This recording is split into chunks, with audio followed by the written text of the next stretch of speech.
mo, So, upo, sige. Alam mo, lahat talaga naaayon eh. Parang yun yung destination eh. Oo. Nung mga panahon na yun, nung kinawag nila ako, buntis yung asawa ko, malapit na siyang manganak.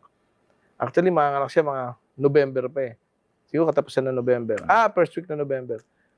Pumunta kami ng ospital, sama ko yung asawa ko. Sabi namin sa doktor, Dok, yung misis ko po ay parang medyo humihilab-hilab na yun siya eh, ganyan. Di chinek up. Sabi ng nung ni Doktora Vega, ay Lito, yung asawa mo, ngayon pa lang, pwede nang manganak yan. Parang napabilis, sabi niya na gano'n. Ay, August 5 pa lang nun eh. Sabi ko, may kalendaryo. Sabi ko, Dok, sandali lang ho. Tinignan ko yung kalendaryo. Di ba, Dok, yung August 8, di ba yun yung swerte sa Chinese? Sabi ko na gano'n. Sabi niya, sige.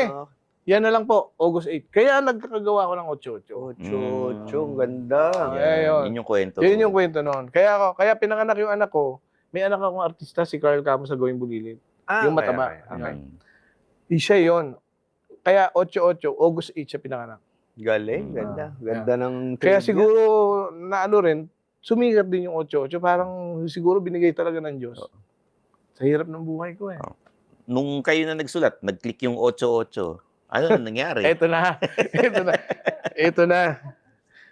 Ito naman Si ito Bayani. ito na. Bayani. Bayani, ikaw may kasalanan. Oo. Diyos ko po, di sumikat na yung 8-8. Sumikat na yung 8-8. Sa sobrang tuwa ni Paring Bayani, pinasalamatan ako sa TV. Pinasalamatan ako sa TV. Yung pala sa Itbulaga, dalawa pala ang TV ron. Naka-monitor. May TV sila dun sa Channel 2, may TV rin sarili. Pinago, saktong-sakto, nung pinasalamatan niya ako, nanonood si Drake. Sabi ko, patay! Sakto pa uwi ako Mindoro. Tanghali, mga time ng Itbulaga. Nagre-ring yung telepono ko. Alam mo yung pagtingin ko, direct Pochi. Parang iba yung kalabog ng dibdib ko eh. Puchi. Si Direk Puchi. Nandiyan pa rin ba siya? Oo, Ano pa? nandyan. Oo. Makikita mo mamaya. Yung alam mo yung kalabog ng puso ko, sabi ko. Sabi ko, yun talaga. Ay, sorry. Hindi, okay yan. Okay yan. Sabi ko, bahala na. Hello, Direk. Dito. Sabi niya, ikaw pala ang gumawa ng 8-8. Alam mo, hindi ako talaga nakaimik. Siguro, mga segundo siguro yun. Sabi ko, sorry. Shock. Direk, sorry po. Sabi ko, alam nyo, ang hirap po kasi ng buhay namin eh. Yung mga anak ko po kasi, gusto ko rin mapag-aaral ng maayos. Sabi ko, yun lang po ang tanging paraan na aking nagawa. Yung ako po ay makapagsulat para lang sa pamilya ko. Sabi ko na, naiiyak-iyak pa nga ako noon eh. Siyempre, hiyang-iyak ako sa kanya. Sabi ko, sorry po. Sabi ko na gano'n. Pasensya na ho kayo. Sabi na gano'n. Talagang kailangan ko hong gawin para sa pamilya ko. Sabi ko na gano'n. Naintindihan naman niya. Kaya nga na sumunod na linggo, hindi na ako gumawa ng production. Nung Itbulaga. Naintindihan mo rin naman. naintindihan ko rin siya. Sobra ko rin Si ano naintindihan. na pumalit? Si Kimpi? Si Kimpoy? Hindi. Siguro. Diba? Kaya naintindihan ko rin siya. Kaya hindi na ako nagtumawag sa kanya kung bakit, ganyan. Siyempre, sumama ang loob niya dahil, di ba, tinatanong nga niya ako nung kasikatan nung dito, sino kayo gumawa ng 8-8 na yan? Ang galing din ha. Sabi ko, oo nga ho eh. Parang nakachamba yata yan. Sabi ko na gano'n. Hindi niya alam yung katabi niya lang yung gumawa eh. Anong sabi ni mo kay Bayani nung nangyari yun? Ay wala, hindi ko na naman siya masisisi. Dahil siyempre, wala na naman tayong magagawa nun eh. Sabi ko, pre, Natuwa lang siya. actually, natuwa pa sila eh. Oo. Alam mo, ang laking tulong. Ito total naman, pag-uusapan na rin lang. Oo. Diyan na bago yung buhay ko. Paanong, Nung binanggit ka na kasi. Binanggit ako. Kasi nung yung mga sex bomb, hindi nababanggit yung pangalan. Wala, hindi nila binabanggit ang pangalan ko. Actually, hindi naman nasa mind loob ko sa sex bomb. Yun yung nila eh. Pero alam mo, ang Diyos talaga marunong. Alam mo, di ganun na nangyari. Siyempre, monitor agad ng ABS yun. Di ba? Na hindi na ako gumagawa sa kanila, ganito, ganyan. Ang bilis din ni Enrico. Oo. Nakipag-meeting agad sa akin. Inoperan ako. Exclusive na composer ng ABS-CBN. Yun. Magkano in-offer? Madami, pare. Mahihilo ka sa dami. Malaki. Imagine mo, isang Basta kanta, malaki. 500 di ba? Oo, parang kung tayo sinampal ng 500, may hilo rin Oh, tayo. oo. Oo, eh. Basta doon na bago yung buhay ko. Ano ako, hindi lang yon. Hindi 1 taon, hindi 2 taon. Almost 5 years ako nang kumontrata ng ABS. Ang kontrata mo, 5 years. O, Taon-taon. O, ulit-ulit. Taon-taon. Renew. Renew. Pataas ng pataas. Eh, para Parang spaghetti lang, ano? Parang Oo. spaghetti. Nagsusulat ka rin ng kanta para kay Willie, kay Manny Pacquiao. Yan, di yan, ba? yan, yan. Oo, yun. Sino ang gusto mo unahin natin? Ay, si Willie, si Manny muna. Manny. Manny. Kasi nakikita ka namin pag may laban sa ikaw, may hawak ng belt niya. Sa'yo ba yung para sa'yo? Para sa akin. Para sa'yo. Ang laban na to, Yan. di ako susuko.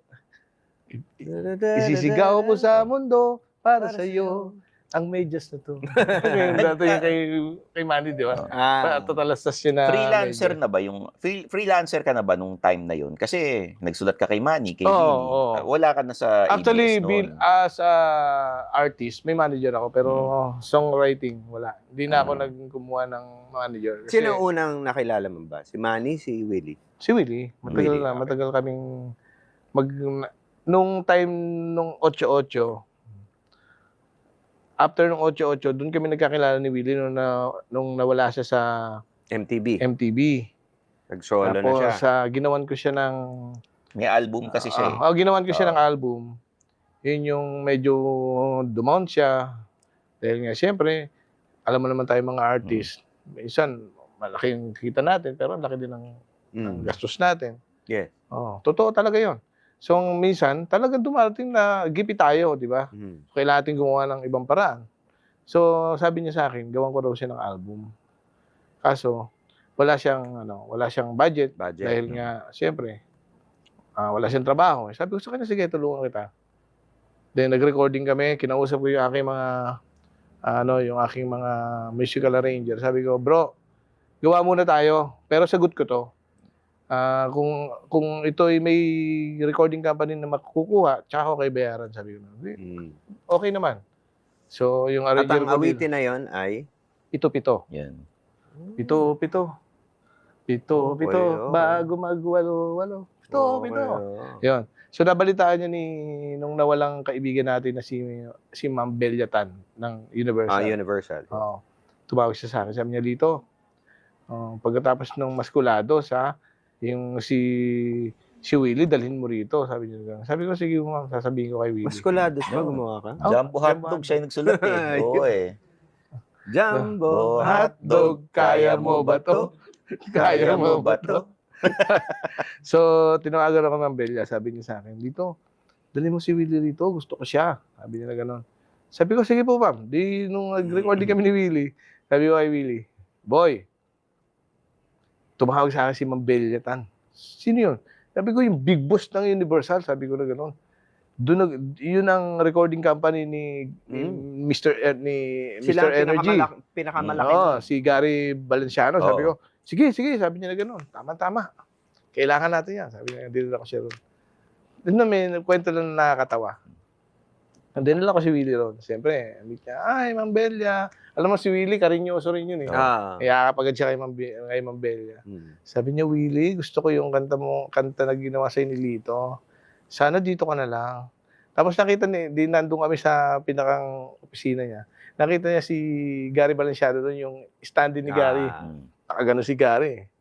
Sabi ni Willie, wow, sa inyo rin pala po si Gary Valenciano. Oo, dito rin niya.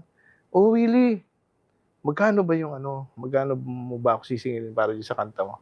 Sabi niya, wala pong problema. Igaya nyo na lang din ako kay Gary Valenciano. Sabi na gano'n. Sabi niya, gano'n, ang mahal naman. Sabi ni Ma'am Belia. Tulong nyo na lang din sa akin. Wala tayong trabaho ngayon. Alam mo, napakabait ni Ma'am Belia. Maganda naman yung pagkakasabi niya. Napakabait ni Ma'am Belia. Kung magkano yung binayad niya kay Gary Valenciano, yun din ang binayad niya kay Willie Rebillame. Artist fee at saka yung ano. Galing. Galing. Kaya, sa totoo lang, nung nawala si Ma'am Belia, ang daming iyak ni Willie. Napamahal si Willie doon kay Ma'am Belia. Dahil nga, dun sa, kung paano siya tinanggap ni Ma'am Belia. So, ano yung mga ginawa mo kay Willie? Kay Willie. So, after nung chronological Ito, yung mga- na. Yung dubi-dubi-dap-dap, dubi-dubi-dip-dip, Oo. dubi-dubi-dap-dap-dap-dap. Oo. Yung yun. ano, sabi ng Jeep, Grabe sabi yun. ng BDB, ayan. Ayan, kanta na yan. Kasama yan sa album na yan. Mm. Okay. Yung Pito-Pito, yung ano na yan, yung sabi ng yung beep beep beep. Oo. Tapos yung sumunod na diyan, yung mga sayaw darling, ipakita mo ang iyong Yung galing. boom tarat. Ayan. Ano pa yan? Oh, yung boom tarat, boom tarat tarat, boom tarat tarat. Tapos yung mga tapos yung mga giling-giling, Yan, Giling-giling. yan, favorite ko yan. igiling mo ng matunaw ang daba. Mm. Igiling-giling, para hindi ka lagi nakatulala. Ayan. Tapos, sa dami, nakalimutan. Ay, yung mga yung mga kanta niya na, yung adu-du-du, da-da-da, shake it to the left, shake it to the right, point to the east, and point to the west, shake it, baby. May mabagal ka bang Ah. sinulat sa kanya? Meron, yung unang Pasko. Unang Pasko. Paano Yun ba, yung nagkahiwalay sila ng asawa niya. Ah, Lilis. okay. sa mga nagawa nyo ng kanta, sino pinakamahirap katrabaho? Yan, yung... Pwede ibulong mo na lang sa amin. Hindi ganyan Parang- yung nasa Yung isip una ko muna, eh. ba't hindi mo na yung pinakamabilis kong nakatrabaho? Oo, pinakamabilis. Pinakamabilis kong nakatrabaho, 2 take lang, bro. Alam mo sino? Sarah Sino? Geronimo. Naman, magaling. Anong Alam- ginawa mo sa kanya? Yung yung hindi.